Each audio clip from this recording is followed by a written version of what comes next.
बलूचिस्तान के पाक ईरान सरहदी शहर तफ्तान से हमारे गिदरोशिया पॉइंट के नुमाइंदे समीउल हक सियापात की रिपोर्ट के मुताबिक पाक ईरान सरहद पर FIA इमिग्रेशन गेट से पासपोर्ट के जरिए ईरान जाने वाले पाकिस्तानी अफराद पर 6 महीने से कानूनी सफरी पाबंदी आयद है।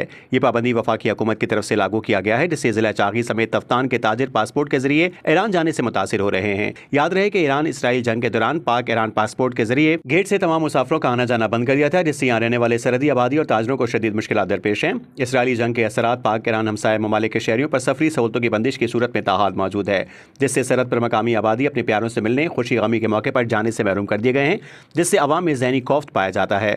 इस मौके पर मकामी अफराद और ताजरों ने गिदरोशिया पॉइंट से गुफ्तगू करते हुए कहा कि बिस्मिल्लाहिर्रहमानिर्रहीम, पाक ईरान गेट की बंदिश से सरहदी शहर तफ्तान के अवाम ज़हनी तौर पर मफलूज हो चुकी है, क्योंकि इस गेट से ज़िले चाई की बड़ी आबादी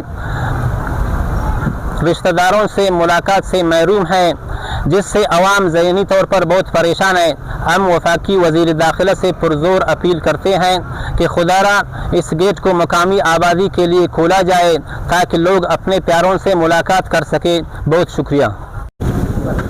बिस्मिल्लाहिर्रहमानिर्रहीम, हम मकामी ताजिर हैं और कई अरसों से इस गेट पर काम करते हैं। अब चूँकि बंद है, हम सब फाका कशी पर मजबूर है। मैं वज़ीर आला बलूचिस्तान और core commander Balochistan, IGFC south Balochistan और डिप्टी कमिश्नर से पुरज़ोर अपील करते हैं कि इस गेट को खोलने में हमारी मदद करें। आखिर में ताजरों, कारोबारी तबके और मकामी अफराद ने तफ्तान पासपोर्ट गेट खोलने के लिए वज़ीर आला बलूचिस्तान, वफाकी वज़ीर दाखिला और गवर्नर बलूचिस्तान से अपील की है कि वो ये गेट खोल दें ताकि अवाम इस गेट के जरिए अपने रिश्तेदारों से मुलाकात और कारोबार कर सकें।